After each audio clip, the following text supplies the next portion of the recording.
Welcome to the Arrest All Mimics podcast with your host Ben Talon. Hello and welcome to Arrest All Mimics. I am Ben Talon, your host. This is the Illustration Limited podcast celebrating original thinking and creative innovation. Design royalty joins me today. If you want to call it just design, I'm going to be joined by creative director of Stylorouge, Rob O'Connor. Rob is a bit of a hero of mine, who I only realised was the man behind some of my favourite designs of all time. A little while back, a couple of months ago actually, and I wrote a piece, and it was a sort of personal indulgence piece about Blur's art direction over the years on my music project website, quenchedmusic.com. To be honest, I fell in love with the packaging and the artwork for the latest Blur album, The Magic Whip, with the ice cream and neon lights on the cover. I thought it was a real standout, simplistic piece. I later found out that was actually art directed by Tony Young, and in researching Blur's work and art direction, it became quickly apparent that actually it was one creative agency who'd overseen all of the art direction for at least the first 4 albums, maybe even the first 5. Correct me if I'm wrong on that one, listeners, but I grew up obsessed with Blur. For anyone that knows me, I still am obsessed with Blur. They're the go-to band on my iTunes in the studio when I need a little kick up the arse creatively. Damon Albarn is a chief creative inspiration, is that the right word, of mine. And in researching this piece, I came across Stylorouge, of course, and looked up all the things that they'd done, and it blew my mind that these guys had been fortunate enough to work with Blur over the years and shape an iconic back catalogue of artistic direction that, certainly for me as a kid growing up in the late 80s, early 90s, was inspiring. You know, I think everyone who's into any band with any depth of dedication knows that, you know that single and you know that album that came out when you were seeing that girl, or you were starting school or whatever. There's a whole narrative that sits behind any band's art direction and the back catalogue of sleeves and posters and whatever else. And for me, certainly, that was the crux of the piece that I wanted to write. I wanted to explore all this stuff. So in looking into it, I thought, okay, of course, fucking hell, Stylorouge, it could be the coolest creative company on the planet. Anyway, I thought nothing more of that and continued to get on with my work, wrote the piece, got it out there. Blur continued to revolve on my iTunes on a regular basis. And one night after work, I meet up with Andy Cotterill, who's a music photographer based in London, who I'm currently collaborating with on a major work, which we'll hear about a few episodes down the line. And we get into the pub, and the plan is to sit down with our pad and pen and see where we're at and see where we're going with the project. Anyway, gets chatting to a guy called Chris Krask at the bar. And Chris, it turns out, he's a photographer too. He's been around. He's photographed Bob Marley, The Clash, all the guys in the previous generation to the stuff that Andy and I are working on. Anyway, turns out he's good friends with Rob from Stylorouge. So I think, okay, Stylorouge. Hang on a minute, that's not Stylorouge you work with Blur. And he's like, yeah, that's the one. So this is London. You walk into a pub and this is what happens. So I ask for an intro. It's the way you've got to be cheeky these days to sort of get a foot in the door. And anyway, Chris kindly does that for me, and then I'm meeting Rob on Shaftesbury Avenue in the Century Club, and we're talking about the Blur stuff and how that came about. We're going to be discussing the rest of the stuff that Stylorouge has done. It's Rob almost voiced a minor displeasure that the go-to pieces of work that everyone knows Stylorouge for are the iconic Trainspotting poster and all the branding that came out with that film, and it is what it is now. It's a cultural mainstay that everyone knows, I think, the orange and white posters and the Blur stuff. And when I'm sat here right now and I'm looking at the book that Rob kindly gave me when we met in the Century Club, and it's called Delicious: The Design and Art Direction of Stylorouge, and it's kind of design porn. It's this book of beautifully produced images and a celebration of all the things that Stylorouge are doing, and almost it's nice to look at where this finishes off and the work that they're still doing now. They've moved really well with the times in terms of moving with technology. We're going to be discussing that. We're going to be talking about why Rob thinks that awards are nonsense and old-fashioned, how the Blur logo came about, and how the early direction for the band referenced consumerism on a subconscious level, Rob's fascination with the misappropriation of imagery, and we're going to be talking about why patience in creativity is like making a cup of tea. Yes, analogy for the day right there. And many other things. We're going to be chatting about social media and why market research, along with that, stifle creativity in many ways, and why Rob opposes market research completely and has never done it for Stylorouge. And for a company as successful as that speaks volumes. So a lot to take away, and we're going to be talking about why collaborative creativity is one of the core values that Stylorouge have worked on over the years, giving everyone their freedom, but actually not working as a democracy. We'll talk about that. We'll talk about the too many cooks theory off the back of that, and how they're going to be rebranding and working with the Cause, who are about to make a comeback, or maybe they even have. I'm never up on the time, so again, correct me if I'm wrong on that. But to me, this is a real hero. So fascinating conversation, really eye-opening stuff, and I apologise in advance for the background noise. We were unable to grab the media room at the Century Club, so we sort of sat in the foyer and we had to deal with coffees being made and people meeting and talking. But I think we got there, and I think it's kind of intelligible. So I do apologise for that. But this is Rob O'Connor from Stylorouge, and I hope you'll agree it's worth forgiving the background noise. So here we go. Enjoy, guys. Where are you from originally, Rob? I was born in Dartford, in Kent. I grew up in North Kent, South East London kind of thing. Socialised more in South East London, and then I went to school at Swanley, which is horrible. It's only well known now because the comedian Mark Steele was always taking the piss out of it because he was at school, the same school as me a few years later. That's where I'm from. Yeah. So what? And creatively, were you always a creative person, or is it something you grew into? No, I was a drawer. Right from when I was a kid. Yeah, I remember that's one of my earliest memories. Really, is like drawing. My dad used to be the local pharmacist in the village, and so before I went to school, before I was of school age, I used to just sit and draw in the back room and pass drawings into the chemist shop under the door.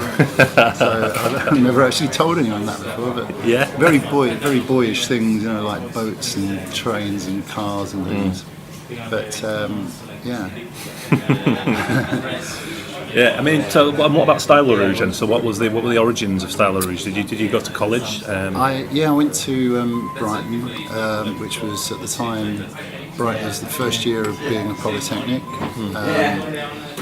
Which was a disappointment to me because I wanted to go to Brighton Art College, and it was, by the time I got there, you couldn't buy a Brighton Art College sweatshirt or t-shirt. You had to buy a Brighton Polytechnic thing. And now, of course, it's Brighton University. But that's where I did my first year, my foundation year. Then I did a year in Coventry at the Lanchester Polytechnic, which is now Coventry University, I believe. And then I finished my degree course back at Brighton. Didn't get on in Coventry very well. No. Didn't really want to be there. I've only been to Coventry once, and that was to do a talk at university about a month ago. So I don't really have an opinion on it, to be honest. My sole references of football to Coventry. But the actual town has improved no end since I was there, definitely. It seems so, actually, and that's what the guys at the uni said, Yeah. And I was there at the same time as the guys who were going to be in the specials were just getting together as a band.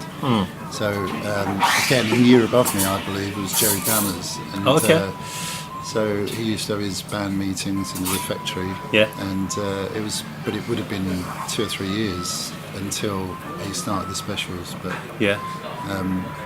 so after college, I went to work at a record company, which was. It sounds very easy, came straight out of college and went into a record company. But I'd spent I knew I wasn't going to be a first-class degree,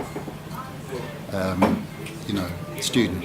But at the same time, I was determined to do a job that I really loved, and I could see people preparing for jobs that were actually going to be a bit boring.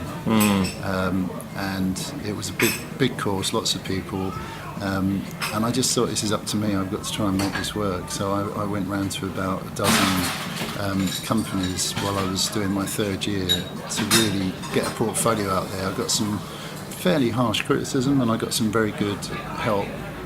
So I'd always recommend that to students, because it's much better in that last year to not get your head down and think this is what it's all about, but to get out there and see what's around. And also, strangely, it did work in a kind of networking way, because what happened when I left college was I took a couple of weeks just chilling out, and it was summer, I'm in Brighton. I just wanted to be on the beach. I was DJing, doing some private work. So I was actually earning reasonable money, and I just wanted to take it easy for a while. Yeah. Summer schools in Brighton are proliferous, so the place is full of Italian, Spanish, Swedish kids, and they all need discos basically. So I was sort of making money doing that. Yeah. And but then a job came up in the local paper for a designer with 3 years experience, so I applied for the job knowing that I didn't have 3 years experience, a bit cheeky, but when I was in the interview I said, look, I haven't got 3 years experience, I'll be honest with you, if you want me to leave now. And they said, no, let's carry on, and I got offered a job straight after that, which was good. And that was in a little agency in Brighton for 6 months. But within 2 or 3 months of being there, I got offered a job from Polydor Records. Wow. Who I'd been to see with my portfolio. Actually, to be fair, I wasn't offered the job, I was offered an interview.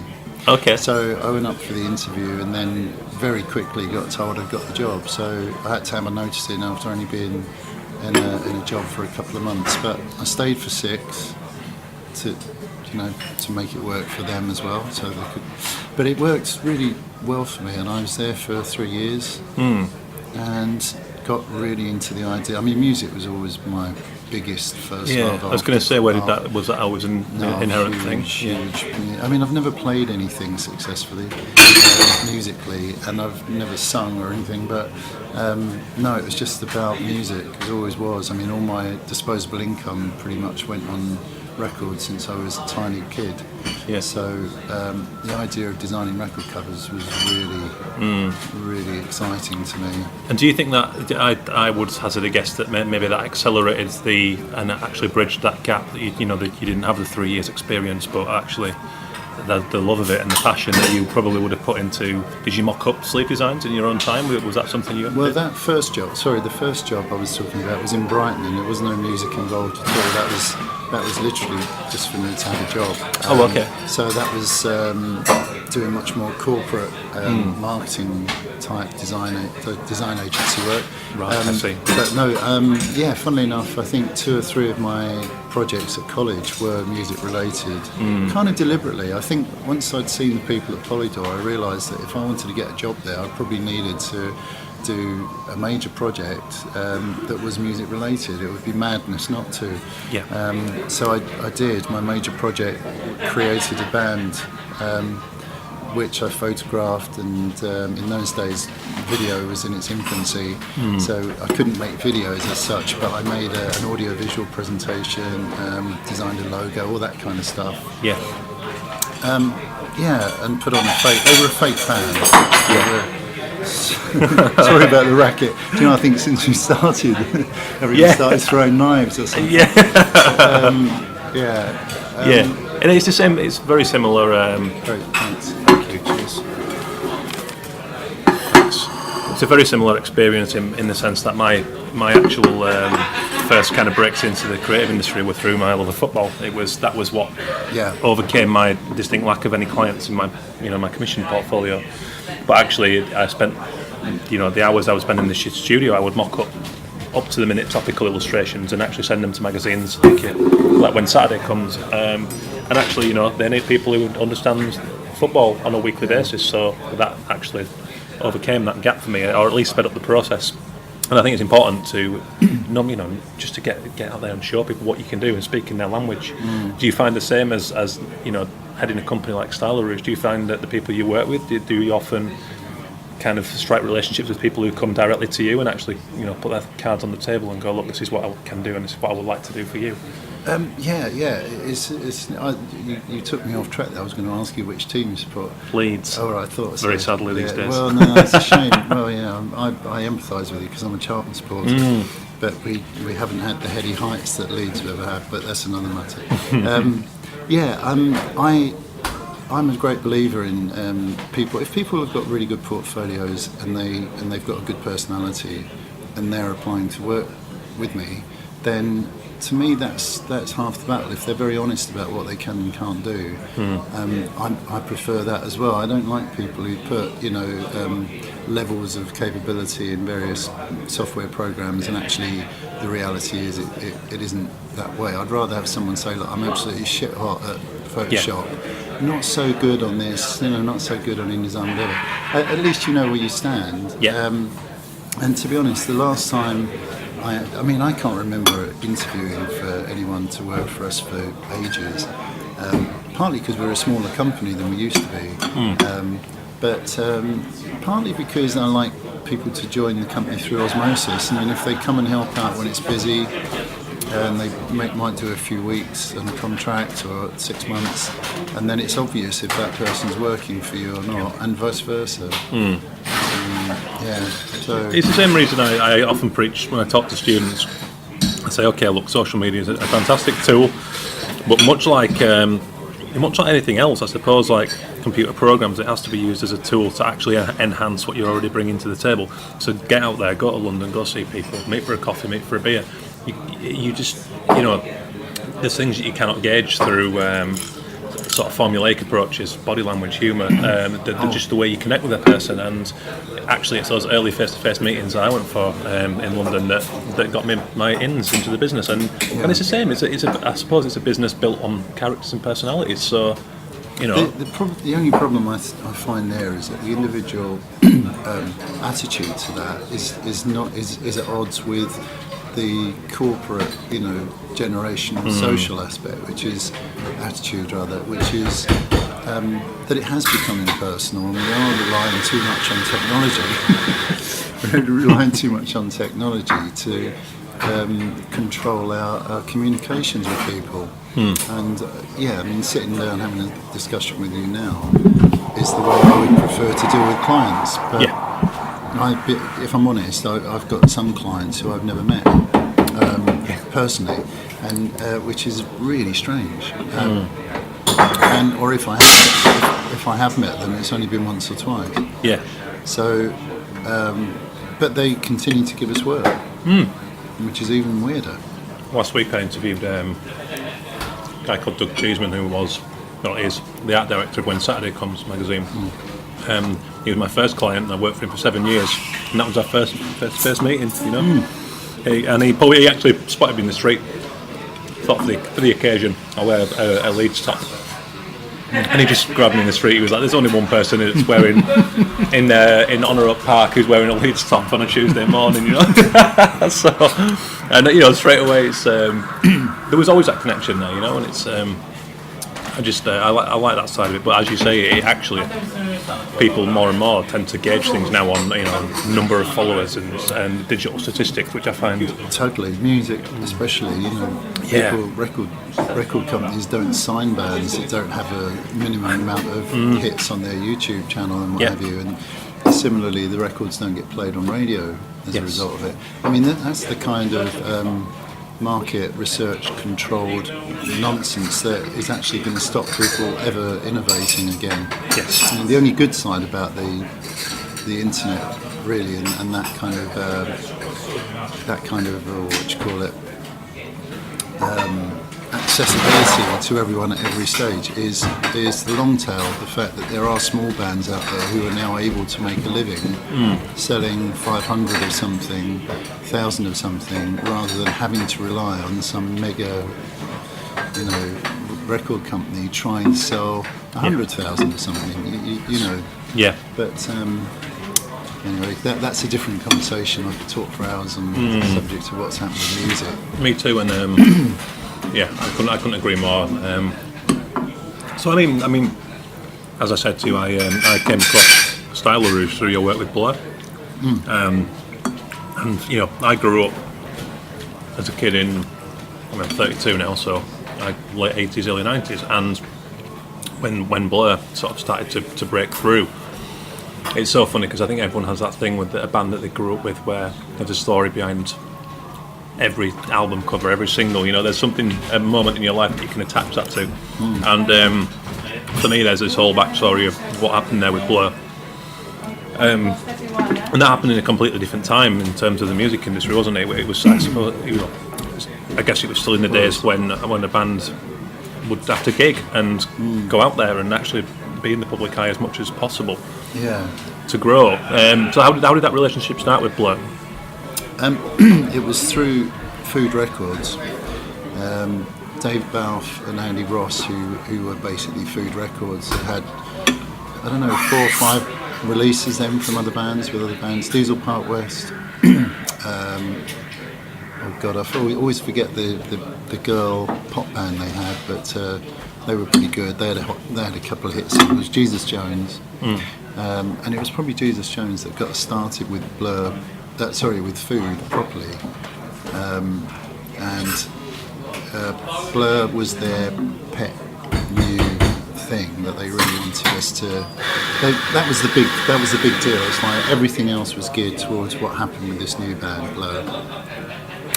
And so there was lots of pressure on us in the first few months trying to come up with a logo. That was the first part of the brief. Come up with a logo, and strangely we didn't really come up with a logo as such. It was a symbol,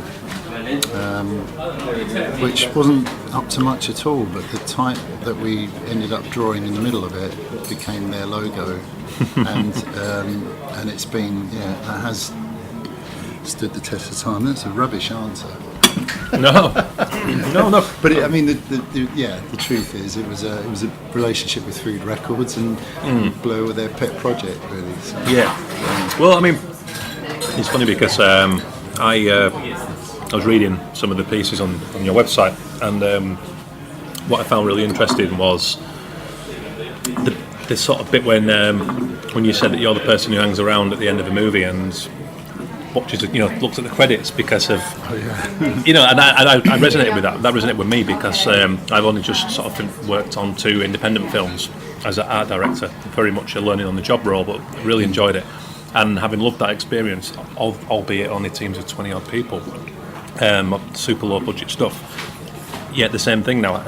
It's completely transformed the way I see film, and I've got the same love of actually that on-set feel where it has to happen and it has to come together there. And all those people with different jobs. It struck a chord and it made me laugh because I do the same thing now, and I kind of just watch these endless lists, and it's kind of like I love that about it. So, but that then coming into art direction, have you always kind of understood the importance of the balance between the sort of everyone having their bit and the collaboration, but also the individual flair? Is that something you've always understood and embraced at Stylorouge, or is it something you've just learned as you've gone along? No, I think it's always been a very important part of our culture is collaborative creativity, and it's funny, some people just don't feel comfortable with it. They feel that if they've been at college for 3 or 4 years, they've become used to this mentality that you've got to create everything yourself. I've always taught. Well, I've taught for 25 years on and off various colleges, various universities. Oh, someone's calling. Nice. Doesn't matter. And similarly, I've been an external assessor, and I watched courses come together, and particularly in that last year, there's very little collaborative work going on, very few group projects, which for me personally is kind of alien to reality in the real world, because there are always creative teams out there, and it may be that that's just our style. I don't know. I've never really learnt from anyone else, but it's a terrible word, and you probably read it again on the website if you've read that same thing, like brainstorming. I do hate it, but at the same time, if you sit down with a group of your colleagues and really thrash through some ideas, you can have a lot of fun for a start, and you can throw up some really ridiculous things that you'd never think of, even if you gave yourself a month working on it, you'd never.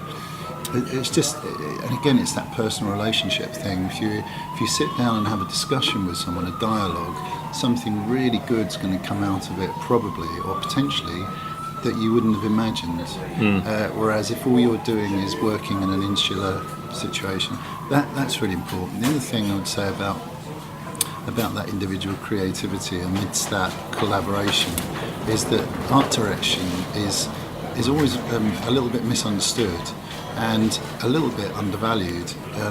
Interestingly, when you say to someone, I'm working as an art director, they'll probably presume you're working in advertising. And you can't study art direction, as far as I know, in most graphic design courses, because it is essentially the art of telling other people what to do and doing nothing yourself. And that's what people just can't get their head around that. But I've never had an issue with it. I find it a wonderful thing. It's something that's quite new to me, but really, it's a real thrill because, okay, of course I love my own work. That's what I do for a living, but actually, every day you see these amazing stuff, and what a thrill to think I might one day be given the job to go out and commission those people and work with them and bring them in. And it's the overall vision, isn't it? It's not a sitting back and let everyone else do everything. But actually, it's that singular vision for all those people as a team that will be the making or breaking of a job. I've worked with amazing art directors who've done very little and been very subtle with the nudges they've given me. As you said about the individuality, let me flourish in my own way. I actually stepped in at the perfect moment and actually honed in on details that I might not have had the vision to see, and made it something much stronger and actually given me a whole new direction. So it is a real subtle art, but and I think that's why it's probably an intangible thing that's quite difficult to express. There's also a difference between collaboration and democracy. I tend to shy away from absolute democracy. I mean, we've had all kinds of issues in the past where we're talking about what work we should put on our website or in our portfolio, if you like, or whatever. And there's always that issue about, well, someone's feels strongly about one piece of work, someone else thinks it's wrong, it doesn't represent. So someone somewhere has to take control and be the casting vote, and I'm afraid that's nearly always me, but because it's my company, and I've always sort of at the end of the day, if there's a consensus, then great, I'll probably go with it. But if there really isn't, and people can't make their mind up, then I'd have to say, okay, well, I'm just going to say what we're going to do, and I'll stand or fall on that decision. But I do think you can end up with mediocrity if you just go for democracy. I completely agree. There's a T-shirt slogan there, isn't there? Without a doubt. Oh, I'm going to work on that one. It's often, well, I mean, the jobs, it's not often that I really dislike working on it. Where that has happened has inevitably been down to that, to too many cooks and no one making a call and no one taking charge. And that's what happens. It becomes this. You can't always please everyone. I think every creative needs to understand that, and actually you need to know who your market is. So when that's the case, and you are trying to please everyone in a corporation, for example, then actually that's why you end up with quite soulless, mediocrity, totally. As you said. Totally. And sometimes you get so close to something you can't even look at it objectively anymore, and so we're all guilty of that. And if you're constantly browbeaten by a client to keep it palatable, keep it clear, legible, etc., etc., etc., you will end up with something that actually is like weak tea. It just does nothing to anybody. It doesn't stimulate them or excite them. It doesn't even grab their attention. Yeah. And that's that thing about giving people what they expect. And I totally oppose market research on any level for that reason, because that way you're always just going to give people what they want. Yeah. Or what they expect, not what they want. It's just what they're already giving. Yeah, an existing school of thought. It's the same way as I've got older, I've stopped chastising myself for not winning awards, because it's based on an existing school of thought. And actually what I've always tried to do is stick to my guns and hone this very niche but actually really human style to the point where people really emotionally invest in that. And okay, it might not ever be out there in high street shop window, but what it is doing, it's really pleasing the people that do love it. And therefore, and I if I win an award, fantastic, but if I don't, so what? It's always an opinion. I totally agree with you, and even I'd probably take that even further, because we will never win any awards now because they don't enter any. Yeah. We haven't entered any awards for about 15 years. I think it's I think it's nonsense, actually. Yeah. I really do. I mean, people were slapping each other's backs for years. I watched it going on when I was at university with D&AD, and when that evolved into this monster, which it's good because D&AD does support students, it supports new talent, etc., etc. But it's old-fashioned. It's old-fashioned policy. It's all sort of. I don't know much about education across the board, but I do understand that there's certain things about achievement, points for achievement, winning, gaining certain levels of achievement all the way through. I understand that, but I don't want someone else to tell me if they think my work's good and on what basis. Yeah. I'd rather not be in the game. Yes.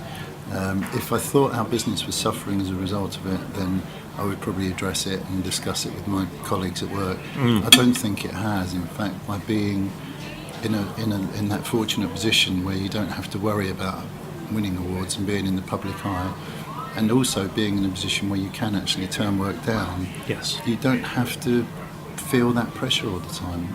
My pressure is to the people I've committed to. Yep. The clients who we've said, yes, we'll do your job, we'll deliver it on time, we'll try and deliver it on budget, and we'll do a fantastic job if we possibly can. I'm not that bothered about whether they give me an award at the end of it. Yeah, it is pats on the back, and also, I mean, you mentioned education. I'm on a big I'm really channeling my, what's the word? I don't know, but I'm kind of worried at the moment about the whole off the back of tuition fees, and it actually goes back to what you were saying about the collaboration and that working that way. What's happening at the moment, I can't actually name universities, but I know from having lectured at certain universities that actually some of them have dropped the interview process because they need to make the numbers up to pay the tuition fees. That's a damning precedent because what happens there is not only does it undermine the tutor in a further education institution, but you can't take away quality control and criticism. How do you learn, and also what if that person's not meant to be going down that path and they need to go and find what they are good at, it's like, anyway, it's going off track, but it comes back to that actual, it's getting in a messy room and spending time with other creatives playing and finding who gets along with who, that will bring way better results than checking boxes. And the tutors are now under pressure to give a certain amount of firsts on degrees. It's complete bullshit. It's just like, I got 2-1, but I didn't care. No one's ever asked me what I got at university. Not one. I think one client said, "Where did you study?" That's as far as the Inquisition's gone, because you've got a portfolio and a personality, and that's what truly matters. Agreed. So going back to that, I mean, one of the intriguing things that I read about you and Stylorouge was that you had am I right in saying you had an appreciation of images that work on a subconscious level? And in particular reference, I going back to the whole Blur back catalogue. Me growing up as a kid, every one of those albums and singles, albeit how crazy some of them looked, the early singles, things like Chemical World, the horse, and was it Brooklyn Bridge in the background? I can't remember. It was cheesy. I mean, the Blur thing's slightly different because we were always being quite ironic, obviously, and it kind of emanates from the logo as much as anything else, because we realised that the way to get a logo that we were happy with, that the client was happy with, was actually to treat it like it wasn't for a band at all. And there was a lot of backlash to consumerism at the time, in my mind anyway. And we ended up, I mean, the things that I think the Blur logo remind me of now are Brother, the typewriter company as it was then. Oh yeah, another one, yeah. Yeah, Bounce, which was a sort of product you put in your tumble dryer to make your clothes smell nice. Yes. There's a couple of other references. They weren't deliberate, but by the time we finished drawing that, because it isn't a font, it was just drawn very simply. It only took an hour or something to knock it up. But then it kind of made it obvious to us what we should be doing, and that's like selling Blur almost like it wasn't music at all. Yep. Like the band wasn't a band, but it was a product, because that's the way they felt themselves to be. They were being a bit cynical about the business. At the time Leisure came out, first of all, there were lots of bands who had shortened names. And this was to do with for me, it was to do with the kind of miniaturisation, if you like, of packaging as much as anything. And I think this is subliminal. I've gone off track here. No, it's good. I'll come back. There were bands like Pulp, Ride, Cud, lots of monosyllabic. Suede. Yeah, very short names that looked good on a CD. And all the names that were popular in the 60s and 70s, like, you know, New Riders of the Purple Sage or whatever they you know, crazy shit they came up with then, was completely outmoded. And now we were talking about short, sharp, you know, this is selling. We're talking about selling now. You've got a good, memorable name. And I think there's something in that was genuine in Balfe's mind, David Balfe's mind. But there was also something that was quite cynical about it as well. So I think we picked up on that, and so the other main thing that was happening in the record industry, it was almost like it was going back to the 60s. The only thing you needed to do was to put a picture of the artist, a head and shoulders portrait of the artist on the cover, put the name on it clearly, near the top in the old days, and that's all you needed to do. And to be absolutely honest, you know, hundreds, maybe even thousands of the covers we've done in our time have been, you know, portraits of artists with names on. Fair enough, there's a market for that sometimes. But the great thing about working with Blur was that they were on our side of the fence. We were with them, part of their team, and having fun. They were having fun with our world, we were having fun with theirs, and there were no losers. You'd think the record companies would be up in arms about, you know, being the butt of the joke to some degree, or at least their method of marketing. But the reality was that everyone won because Blur became hugely successful. And yeah, I mean, so for instance, the Leisure cover, which is a vintage image of a woman wearing a bathing hat, is the answer to the record company's dream record cover, which is a head and shoulders picture of someone, but it's of someone no one knows who the hell it is. And it's brilliant because actually for many years as a kid I thought that was Damon Albarn in drag. And but it's interesting because even at that age I think that came across, that pseudo brand that you referenced, that actually came across to me quite strongly even at that age, which said to me that it was working very successful. Like you say, it's that subconscious reference of these kind of brands that as a kid I had no idea I was digesting, but I probably was, knowing that I actually got the reference on a subconscious level, which is quite a thing. And I mean, like the Parklife one, for example, you know, it screams bookmakers, red top newspapers, and grandstands to me. You know, that like you said, that well, as I've read up on, but the greyhounds in the bookie's window and that kind of thing, and that lad culture, it embodied that in such a subtle, striking manner that it's timeless and it's brilliant.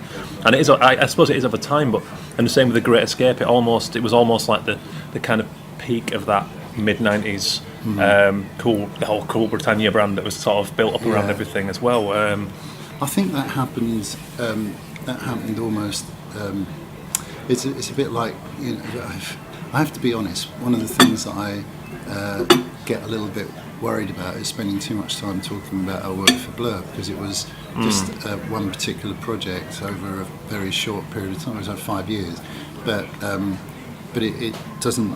It to me it isn't as important as some people make it out to be, because obviously they were successful.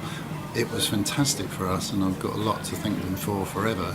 In the same way that it was great that we were involved in the Trainspotting project, because people will always say, "Oh, you're well known for that," but and yeah, I suppose in that respect we are, and I don't want to be begrudging. I just wish other people knew there's a little bit more of the other work we've done. Yeah, of course. But what adds a little bit to that feeling of frustration about Blur, I suppose, is that most of our most memorable covers that we've done for them are about misappropriation of imagery. Yes. They're not really about creation of imagery, and that's you have to be upfront about that. I mean, you can't. Yes, we created a few images for them, and I'm quite proud of the ones that we did create. But what I'm most happy about, I suppose, is the fact that it kept the momentum going through 4 albums. when I think back, we've got 4 album covers, all of which used stock imagery, what you would call stock imagery. And it was never our intention to do that. I suppose what happened was that the visuals that we were contriving, there was probably a reaction from the band themselves about maybe trying too hard. Everything that you contrived felt like you were already towing the party line with the record companies. You were actually creating art that wasn't really art. I've never thought about that before, actually. You've got me thinking about that. That's when I know I'm going to do a job as an interviewer. But no, I find that fascinating, because actually what's happened in my own career thus far, often the work that I work with a sort of small but actually quite a broad range of bands. And what I've found is I don't have to, at this point, I'm getting, well, I'm not going to name figures, but I'm not getting a lot from some of these bands. They're very new, and it's always bands that I've bought into them inherently, to the point I actually want to work with them, create that back catalogue of releases and really work together to develop. So what happens is, there'll be occasionally a band where I think actually my full-on 100% illustrative style is not going to be appropriate for that, but I don't have the money to go out and commission the right person. So my compromise has been just that, has been finding existing imagery that I actually can use and misappropriate. And I actually, an early activator was learning that actually the Part Life cover was a stock image, so I thought, that's interesting. Okay, I say I don't even have the money to go and buy a stock image, so what I tend to do is work with either the photographers that I know and we swap favours, or brought an example to show you. I've worked with a musician called Dirty Freud, who's a good friend of mine. He's an electronic musician. Recently, and this image that I used to sort of apply my lettering style to, I bought a box of these photographs from a junk store in Brighton, and these are very old images, and actually, it's these sort of people that obviously been these loved images, family photographs, but they're fascinating sort of images to work with, and actually sort of distort and destroy and repiece and actually create, again, that misappropriation, turning it into actually quite a horror sort of dark feel in this one, when actually when you look at the originals it's quite a family heirloom almost. But I find it a fascinating challenge actually to nudge that image somewhere else. It's for me it's resourcefulness as well. I mean, I often have sort of suggested home snaps, sort of family snaps and things for record covers. But we have had our fair share of people come to us with family snaps and said, can we use these for, and your heart sinks a little bit, because then it's a different thing. It's emotive, it's sentimental, but when you're doing something like what you're doing, it forces your creativity, I suppose. Well, it does. There's no attachment or previous context to that image. No. So me, then I take it completely into a new world. And, bringing an image that's likely from like the 1930s into 2015 for an electronic musician is for me. I get my juices going creatively. And actually, I find it a really fascinating thing to work with. I think that's it. You've also hit on something else, which is something that I've not really, well, it's always been a frustration again, and that is when you're working at a lower budget level, which we have done. I mean, there have been times when we've looked at the attributes of a project and gone, we would like to be involved in this, whether the budget is sensible or not. What tends to happen is we propose the trade-off that, okay, well, if you haven't got much money, we'd like to do what we want to do, and that's the way the project starts, and you end up halfway down the line that the people actually want to achieve something that's a bit more commercially viable than they originally agreed to, and it takes you a bit off track, and you suddenly find yourself not achieving what anyone really wanted. Whereas if you are saying right from the start, I am in control of this, I'm going to do what I want, and I don't care if there's not much money, you end up probably with a more creative solution. I agree more. And that's the downside of what we've done over the years, is that working with major record companies, you end up losing some of that creativity in favour of getting it right from a marketing point of view. Yeah. And there's nothing wrong with getting it right from a marketing point of view. In fact, it kind of helps the people who are paying your wages succeed enough to pay you more and give you more work. But it's nice to have that mixture of clients so that you can try those odd things every now and then. Yeah, it's completely. So in terms of Stylorouge and the work you've done, you work as you mentioned, Trainspotting, we won't go too deep into that because it's been done, but film posters, I mean, music, how did that happen? Was that just something that branched off from the work you've done in music? We first of all, we fancied giving it a try anyway. But when we were working for, I don't know, it was in our first 5 years or so, I think. Someone who saw our work for bands came to us and said, "We've got a music-related film." There was a British film distributor called Mainline Pictures, and the film in question was called Baby It's You, which is a lovely film directed by John Sayles, great soundtrack, 60s kind of nostalgia thing, and just loved the whole process of doing the film poster. For whatever reason, just thought, yeah, we could do a lot more of this, and that work just kind of carried on rolling in from Mainline Pictures. And in fact, Mainline Pictures also commissioned us to do the UK poster for Spinal Tap. Well, this is Spinal Tap. Yeah. Which was hilarious because I really didn't know anything about the film when I was sent to a preview in Notting Hill, in Coronet and Notting Hill, and I literally sat in the theatre on my own to watch a preview. And I was about 15 minutes in before I thought, this can't be for real. I mean, it really was, because no one knew anything about this film. They just bought it from the American distributor. Oh wow!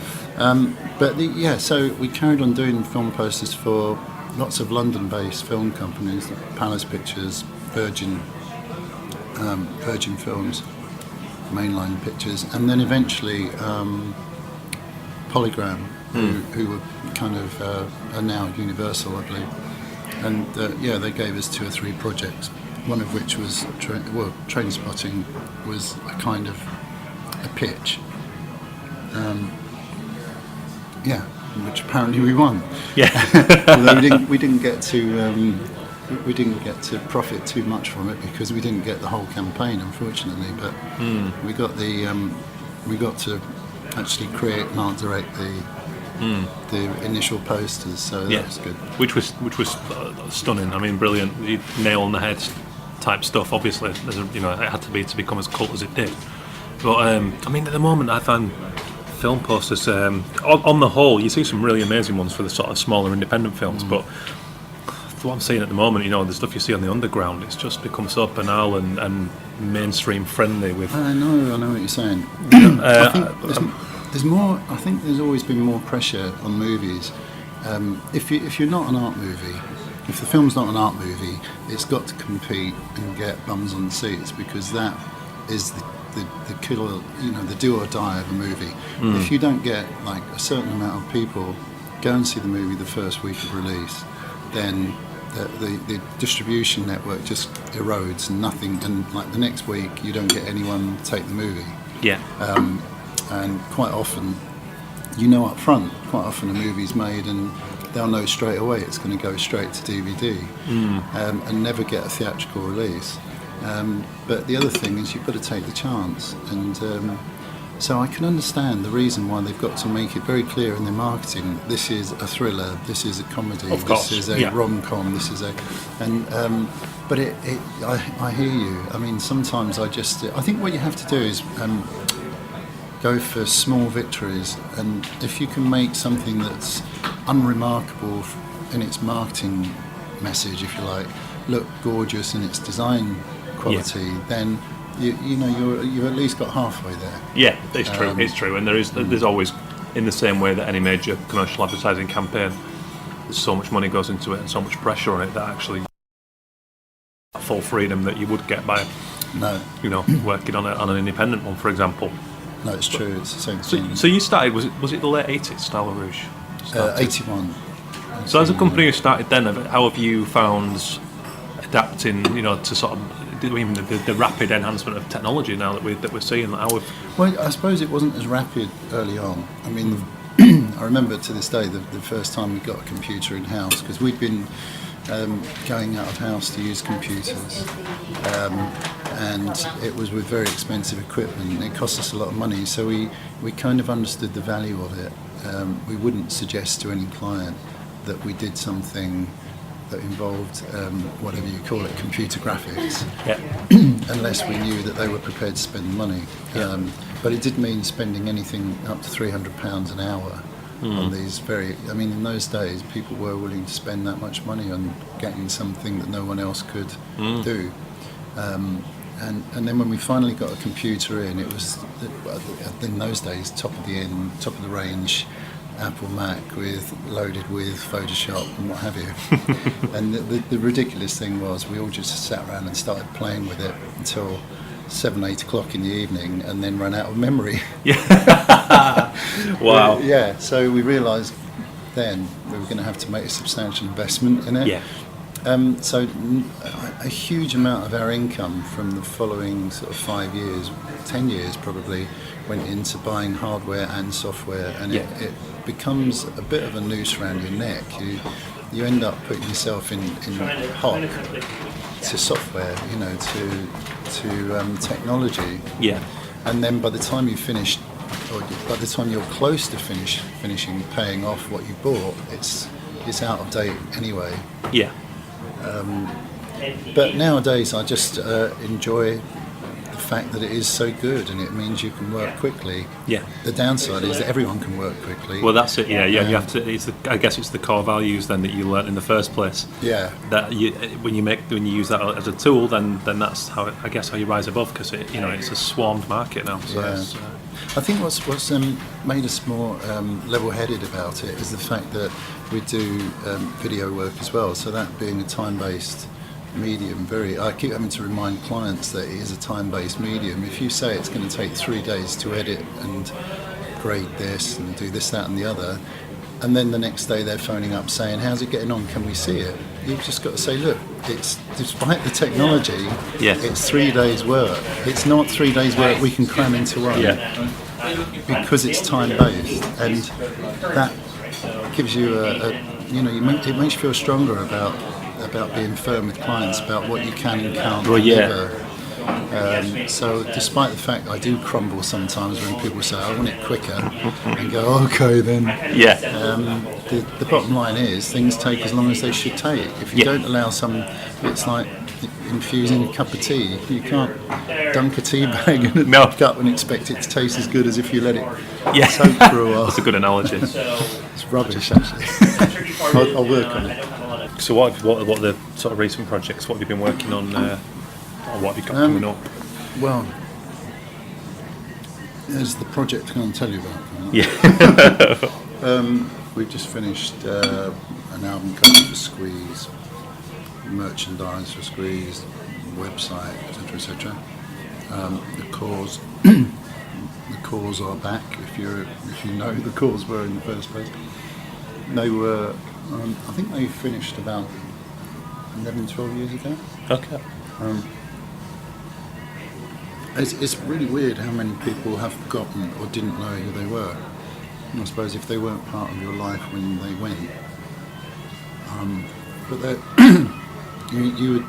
three very good-looking sisters and a brother. Yeah. From Ireland. I thought it's just weird.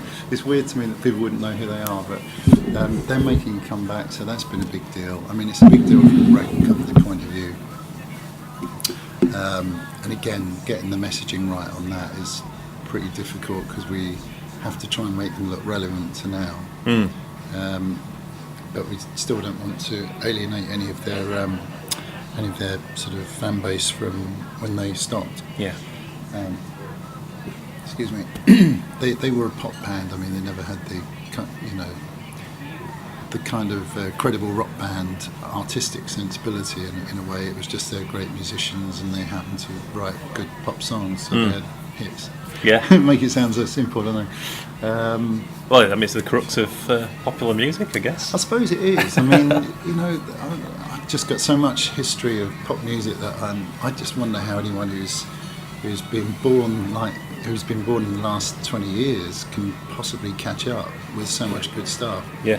And in my house when I grew up, there was, everything from like Duke Ellington and Nat King Cole and Ella Fitzgerald through to the Beatles and, Stones but everything in between. And, once you've got the taste for music, you want to absorb it all. And if you want to do that now, you've kind of got so much more work to do, so much more homework. It's true, actually. It's almost infinite, isn't it?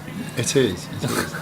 It's and what about moving forward then? I mean, what are your sort of ambitions for Stylorouge moving forward? Do you just follow the organic trail and just see where it leads you? I do. I'm really, anyone will tell you that. My wife will tell you that. I just let things happen, unfortunately.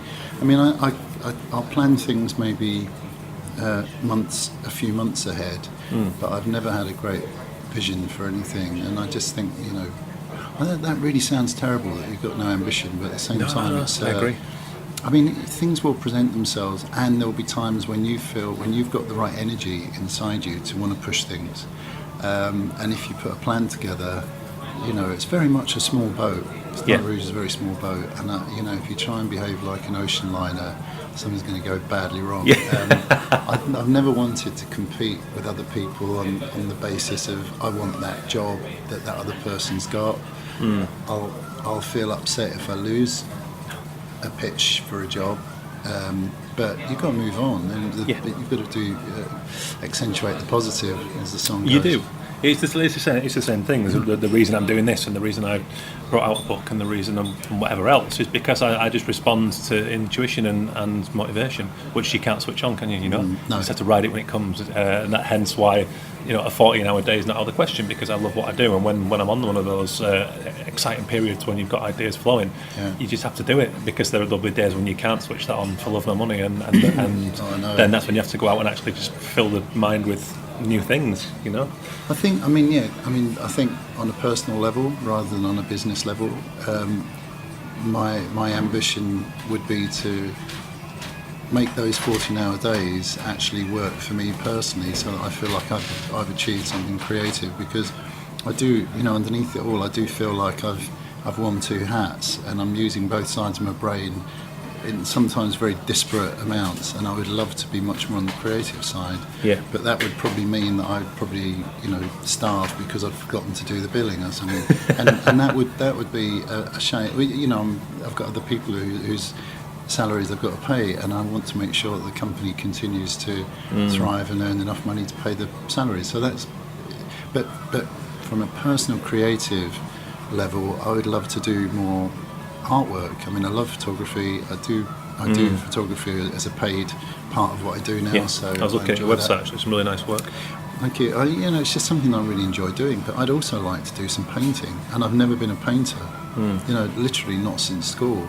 And I'd like to do something really expressive. I mean, we had an exhibition about a year and a half, 2 years ago, which was a Stylorouge exhibition, but we took the rather brave or foolish move to not make it about our previous work, but to make it about what we would do if we had a completely free hand. So everyone, I think at this point there were 9 or 10 of us in the company, and it was about, and a couple of people who were engaged to do it, who had recently left the company. So we made it a group show, and it was fun, and it was brave, but people don't know us as artists. So although it was an interesting exhibition, we had a really good opening night, and we had a really good closing party. There wasn't much in between. But what it did was it allowed you to flex your muscle and do something that was personal to you. Yeah, just take off the shackles a little bit, I guess. Oh, absolutely. There's no client telling you what to do. Yeah. And it was amazing how people were very forthright and got on with it, and they didn't sort of fanny around for too long. It's like once the idea was down, it's like their work discipline gave them that impetus to go, okay, now I know what I'm going to do, here's the deadline, I'm going to go ahead and do it. And I was very, very proud of everyone sort of putting that together. Not much sold, but that's not really the important thing. It's not, and you learn, you can't be so naive as to think that's the end of it. There's everything's got positive, like we said about looking for positives. It's you learn so much from every experience, and especially something quite refreshing like that. I'm sure it opened up new ideas that will actually then more than compensate for any lack of sales in the future. Oh, well, I think it did. I think it just sort of it stimulated everyone's creative buds, really. And I mean, I'd love to do it all the time. I'd really love to do that all the time, but it's just not feasible unless I won the lottery. And well, that's it. The That's lottery. the reality, isn't it? And the problem facing most artists who did this for the love in the first place. Yeah. Not that you can't continue to do it for the love. I do all the time, but like you say, to actually just do what the hell you want with no other thought to anything. That's not. It's a very, very rare thing. I think. I think it's true. I think it's true. I mean, as a company now, I'm really happy with the work we do, and that's fine.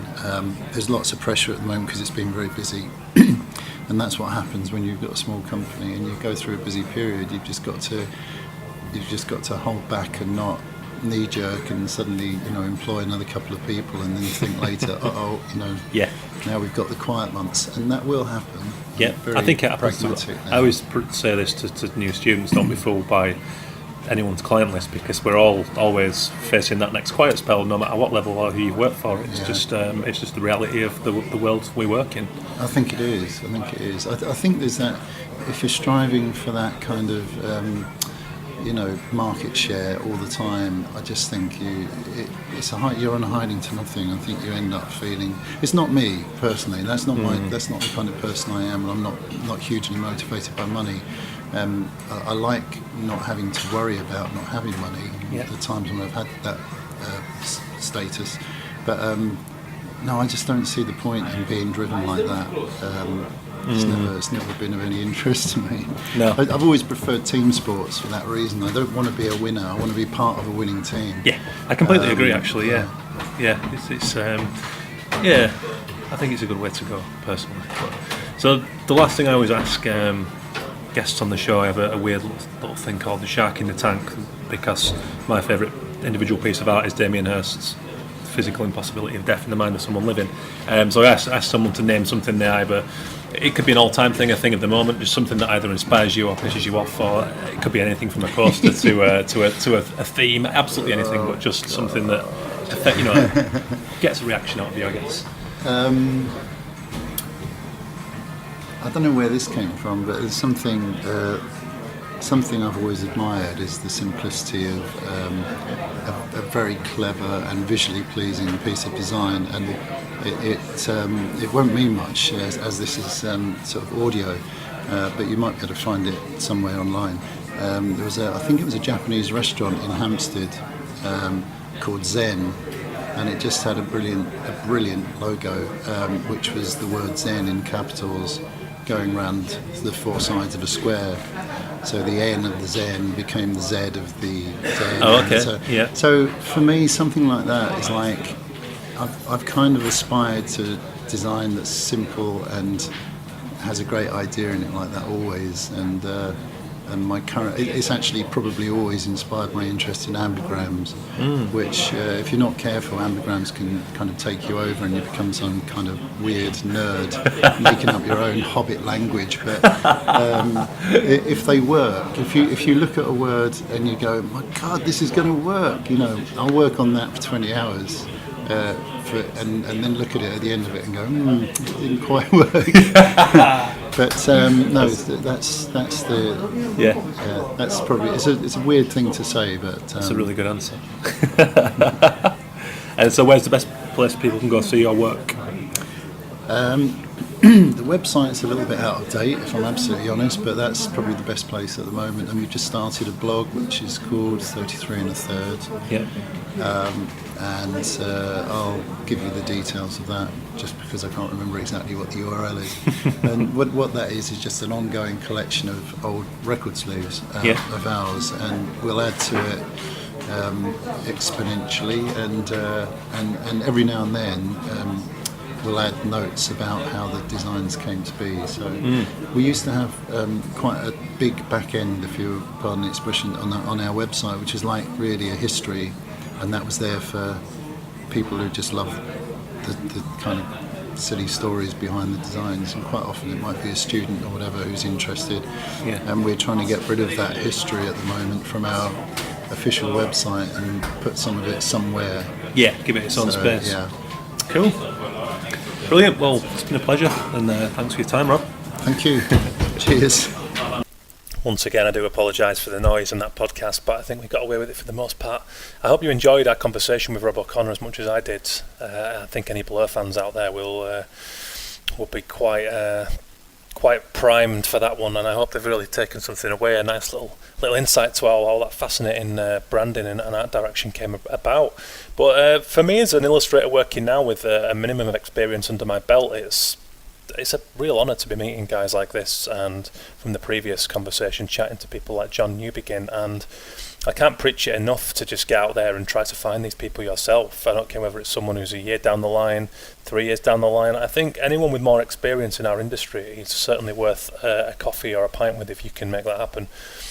And I think you have to make the most of the things going on around you, and I'm learning with every interview here, and I hope you guys are taking as much away. Let me know, hit us up on the Twitter at arrestallmimics, and as ever on the email arrestallmimics@gmail.com. We're there, we're ready. I check on a regular basis these things. We want to hear from you. Hit us up at Illustration Limited too. Go and check out the new website the agency have just launched. It's a fantastic layout, much more dynamic, really engaging stuff, and there's a whole news section on there. So if you want to go and explore further the cool things that we're doing at Illustration Limited, then go and check out the news section. There's editorial reports on cool projects. We're chatting to commissioners of those briefs, and some really engaging stuff going on, and they're continuing to work with me on this podcast, and this is 6 episodes now. I didn't even think we'd get this far, and the feedback's been tremendous. People are really buying into what we're trying to do. It's quite an honest, open format, and I hope informal and a nice conversational way of doing things, and I think that's the way of the world, and I think it's when you learn the most things. So keep the feedback coming. Let us know, as ever, any suggestions, guest suggestions, content recommendations, things you don't like, things you do like. Are we running too long? Some people have said it's a little too long, pushing an hour. Other people have said that it's cool where it is because you really get to emotionally invest in the conversation. So let us know. And as ever, thanks for tuning in, guys. It really means a lot. Talk soon.